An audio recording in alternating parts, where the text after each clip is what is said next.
नमस्कार दोस्तों, स्वागत है आपका हमारे YouTube चैनल टेकीरोकी एजुकेशनल में। और आज हम देखेंगे कि साइरोटेक का जो ये ONU है, FTTH राउटर है, ये ONT भी बोलते हैं इसको, ऑप्टिकल नेटवर्क टर्मिनल, और ONU भी बोलते हैं ऑप्टिकल नेटवर्क यूनिट। तो इसको किस तरह से प्रोग्रामिंग करनी है वो हम देखते हैं, और इसी तरह दूसरे कंपनीज़ के जो ONU आते हैं उनको भी हम देखेंगे। तो चलिए शुरू करते हैं साइरोटेक से। ये मॉडेम आप देख सकते हैं, वाईफाई राउटर है और डबल एंटीना है। इसमें डिटेल्स इसकी पीछे लिखी हुई होती है। तो हम चलते हैं कंप्यूटर स्क्रीन पर और किस तरह से लॉगिन करना है। तो चलिए देखते हैं अपनी स्क्रीन की तरफ। और हम आ गए अपनी कंप्यूटर स्क्रीन पर। अब यहाँ पे हम देखेंगे कि किस तरह से इसका प्रोग्रामिंग करते हैं। जनरली सभी मॉडेम्स का या राउटर्स का आईपी एड्रेस होता है, वो यही होता है 192.168.1.1। और आप इसको जैसे ही एंटर करेंगे, यहाँ पे आपको यूज़र क्रेडेंशियल्स मांगे जाएंगे, यानी कि यूज़र नेम और पासवर्ड। अगर इस तरह से लॉगिन नहीं हो पाता है तो आप अपने लोकल एरिया कनेक्शन में जाए और वहाँ पे आईपी सेटिंग्स चेक करें। तो देखिए यहाँ पे लॉगिन नहीं हो पा रहा है, तो एक बार हम अपनी आईपी सेटिंग्स को चेक कर लेते हैं।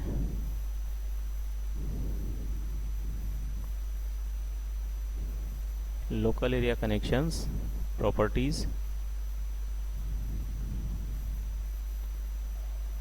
Internet protocol version 4। यहाँ पे आईपी हमने ऑटोमेटिक रखी है, लेकिन दिक्कत आ रही है, नहीं ले रहा है। तो चलिए कोई नहीं, इसमें हम आईपी कुछ डाल देते हैं इसी तरह का 192.168.1.5 ले लेते हैं। टैप करेंगे, मास्क आ जाएगा आपका, और गेटवे मॉडेम का जो आईपी है 1.1 उसी को रखेंगे। अब देखते हैं नेटवर्क आइडेंटिफाई होता है या नहीं, और अगर कोई प्रॉक्सी सेटिंग्स एक्टिव है तो आप उसको डिस्कनेक्ट कर लें। ये देखिए आइडेंटिफाई हो गया है। तो चलिए अब हम आगे बढ़ते हैं इसमें। तो देखिए जैसे ही हमने आईपी डाली है और ये आइडेंटिफाई कर लिया है, और इसमें लॉगिन क्रेडेंशियल मांग रहा है। अब बाय डिफ़ॉल्ट जो लॉगिन पासवर्ड होता है वो हम इसमें एंटर करेंगे।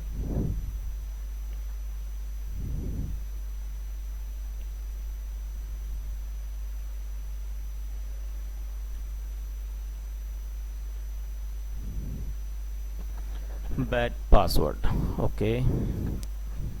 फिर से ट्राई करते हैं। तो लीजिए एक बार फिर से ट्राई करते हैं, और इस बार प्रोबेबली हमने सही डाल दिया है बाय डिफ़ॉल्ट, और ये लॉगिन हो गया है। तो ये देखिए, तो इसका जो आपने देखा फ्रंट पेज जो क्रेडेंशियल वाला पेज है, उसमें केवल यूज़र नेम पासवर्ड मांग रहा है। तो ये काफ़ी पुराना वर्जन है, इसको अपग्रेड कर दिया है कंपनी ने। इसका फॉर्मवेयर आपको अपग्रेड करना है। इसके लिए आपको जाना है डिवाइस मैनेजमेंट में। यहाँ पे मैनेजमेंट ऑप्शन में जाएंगे और डिवाइस मैनेजमेंट के अंदर जाएंगे। यहाँ पे आपको इसको अपग्रेड करना है, ठीक है। तो अपग्रेड करने के लिए आपके पास वो फाइल होनी चाहिए, और इस फाइल को हम यहाँ पे चूज़ कर लेंगे और अपग्रेड कर देंगे। तो चलिए, ये फाइल हमने सेलेक्ट कर ली है, अपग्रेड साइरो 401 करके, और इसको अब हम स्टार्ट करेंगे। तो आर यू श्योर? बिल्कुल श्योर है, अपग्रेड करना है। यहाँ पे आप कॉर्नर में देख सकते हैं परसेंटेज चल रहा है 34, 35। तो ये फाइल अपलोड हो रही है। और एक चीज़ का खास इसमें ध्यान रखना है, जिसका हम आपको बता देते हैं इस बीच में, जब तक कि ONT अपग्रेड होता है, कि आपको अपग्रेड करते वक्त ये ध्यान रखना है कि पावर सप्लाई इंटरप्ट ना हो। यानी कि मॉडेम की अगर सप्लाई इस बीच में बंद हो जाती है तो फॉर्मवेयर क्रैश हो जाएगा और आपका ONU शायद डैमेज हो जाए, यूज़ ना आए। इसलिए इसको अनइंटरप्टेड पावर सप्लाई यानी कि UPS के साथ में या इन्वर्टर सप्लाई के साथ में ही अपग्रेड करें, या फिर जैसे भी आप अपग्रेड करें इसका ध्यान रखें कि सप्लाई इंटरप्ट ना हो। तो चलिए हम वेट कर लेते हैं थोड़ी देर के लिए, और जैसे ही ये 108 सेकंड्स पूरे होंगे हम मिलते हैं वापस। तो चलिए स्टार्ट करते हैं वापस से। देखिए 5 सेकंड्स रह गए हैं, और इसके बाद में ये वापस रीलॉगिन मांगेगा। तो अब आप यहाँ पे देख सकते हैं इसका जो लॉगिन पेज है उसमें 3 ऑप्शन आ गए हैं। वेरिफिकेशन कोड वाला एक नया ऑप्शन आ चुका है। चलिए, तो एडमिन, और अब जो पासवर्ड है अपग्रेड करने के बाद में डिफ़ॉल्ट पासवर्ड वो न्यू हो गया है।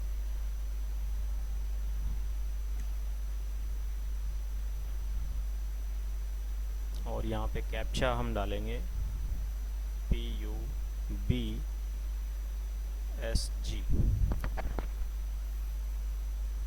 लॉगिन करेंगे तो यहाँ पे फिर से एक बार हमें ओल्ड पासवर्ड और न्यू पासवर्ड डालना है। ओल्ड पासवर्ड में वही जो अभी हमने डाला था, और न्यू पासवर्ड में जो आपको इजीली याद रहे वो, या फिर फ्रेंचाइजी मैनेजमेंट की तरफ से अपना एक पासवर्ड रखा गया हो वो आप रख सकते हैं।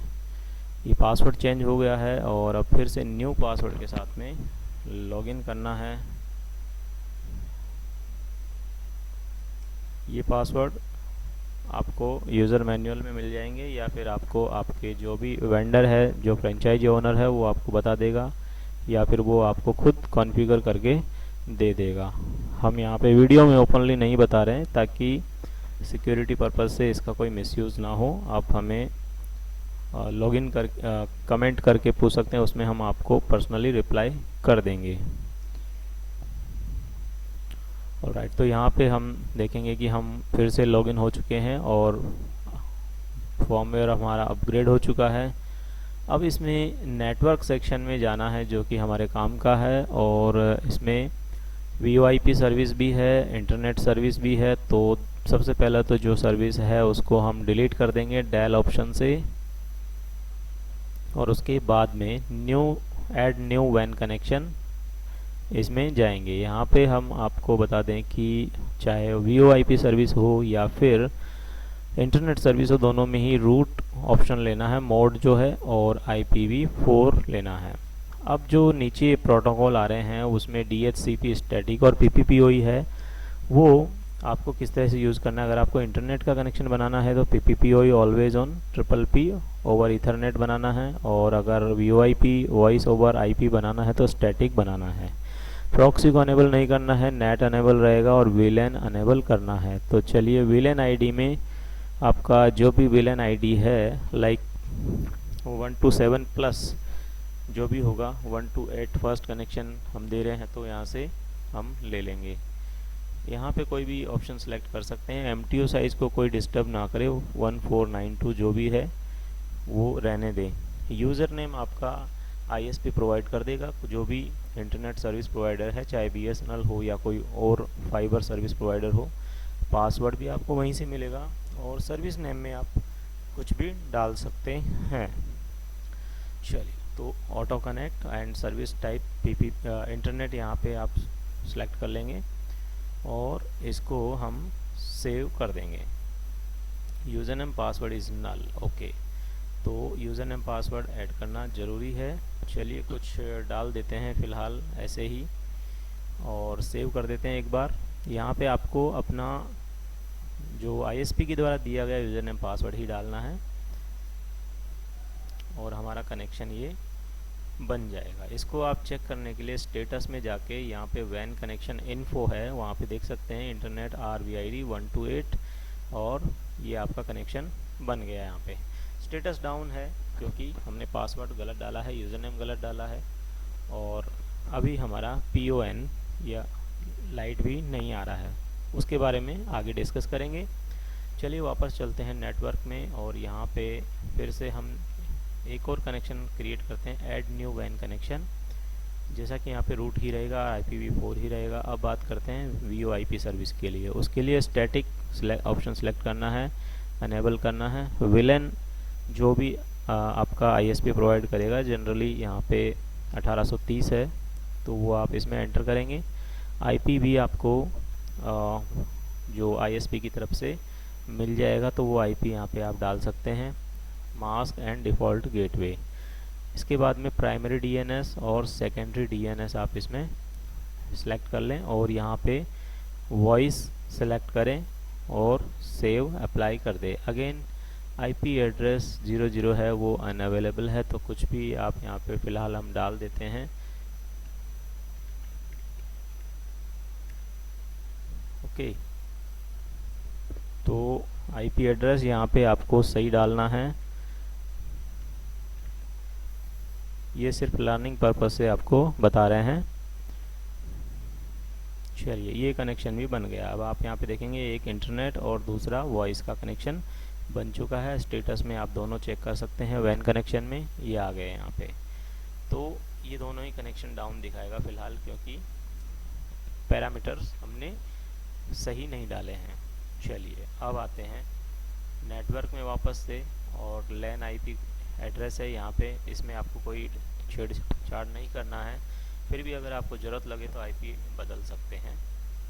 इंटरनेट का कनेक्शन हमने बना लिया है, और फिर हम चलते हैं वीलैन में, डब्लू लैन में। डब्लू लैन में अगर आपको वाईफाई बंद करना है तो डिजेबल डब्लू लैन इंटरफेस, वायरलेस लैन इंटरफेस बंद कर सकते हैं, अदरवाइज़ ये चालू होता है। और डिफ़ॉल्ट SSID इस तरह का कुछ FTTS-0877 या कुछ भी नंबर हो सकता है, जो भी डिवाइस का नंबर होगा, इसको आप चेंज करके अपना नाम रख सकते हैं। इसके बाद में आपको यहाँ पे अप्लाई चेंजेस करना है। एडवांस ऑप्शन में जाएंगे और सिक्योरिटी में आपको पासवर्ड यहाँ पे चेंज करने का ऑप्शन मिल जाएगा। इसके बाद में आपका पासवर्ड क्या है वो WPS कॉन्फ़िगरेशन में जाके यहाँ देख सकते हैं। फ़िलहाल 128 कंटिन्यूसली 1 2 3 4 5 6 7 8 है, ये आपका पासवर्ड है। आप इसको चेंज करेंगे तो यहाँ पे आपको बाद में चेंज हो जाएगा। चलिए, आगे चलते हैं एप्लीकेशंस में।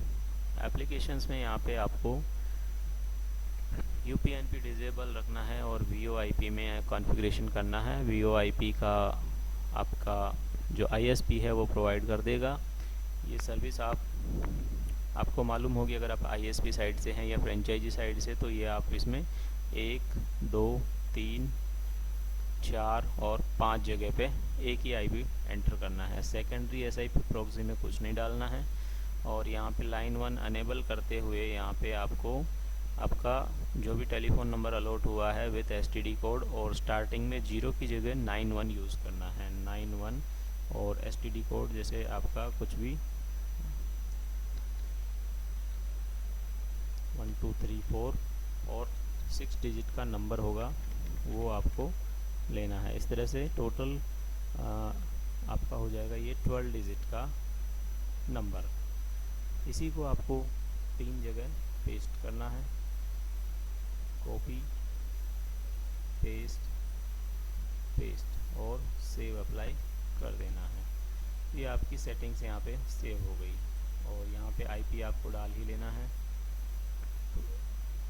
इस तरफ से सेटिंग आपकी कंप्लीट हो चुकी है इसमें, और आप इसको जैसे ही आपके फाइबर लाइन से कनेक्ट करेंगे, आपके मॉडेम के ऊपर एक लाइट जल रही है LOS, रेड कलर में ब्लिंक हो रही है। वो रेड नहीं आनी चाहिए जब आप फाइबर लगा देंगे। तो अगर आपकी फाइबर की पावर रेंज सही होगी और लाइन डिस्कनेक्टेड नहीं होगी तो आपका LOS चला जाएगा और PON ग्रीन हो जाएगा। PON passive optic network, LOS loss of signal. Loss of signal नहीं आना चाहिए। जब सिग्नल आप कनेक्ट कर देंगे तो PON अनेबल हो जाएगा, और इसी के साथ में आपका इंटरनेट भी चालू हो जाएगा, वॉइस भी चालू हो जाएगा। अब इस मॉडेम में आप देख सकते हैं, तो ये जो राउटर है इसमें हम देखेंगे कि पीछे कुछ पोर्ट्स होंगे। आपका ये ब्लैक जो ढक्कन से बंद है वो कॉन वाला पोर्ट है, इसमें फाइबर लगेगा, PON लिखा भी है। और दूसरा है FXS, इसमें टेलीफोन इंस्ट्रूमेंट आप लगा सकते हैं। टेलीफोन इंस्ट्रूमेंट की सर्विस आपको VoIP सर्विस में कॉन्फ़िगर कर दी गई है। और 2 लैन पोर्ट है जिसको आप किसी दूसरे राउटर से या कंप्यूटर से कनेक्ट कर सकते हैं। और बाकी वाईफाई के लिए एंटीना है ही। और ये आपका charger, reset pin, wifi lock unlock और पेयरिंग पिन दी हुई है। तो इस तरह से इसमें आप ये कनेक्ट करके यूज़ कर सकते हैं। और यहाँ पे हमने बताया था ये LOS की लाइट आ रही है अभी, तो सिग्नल नहीं दिया हुआ है फाइबर का, इसलिए LOS आ रहा है। ये लगाते ही PON एक्टिव हो जाएगा।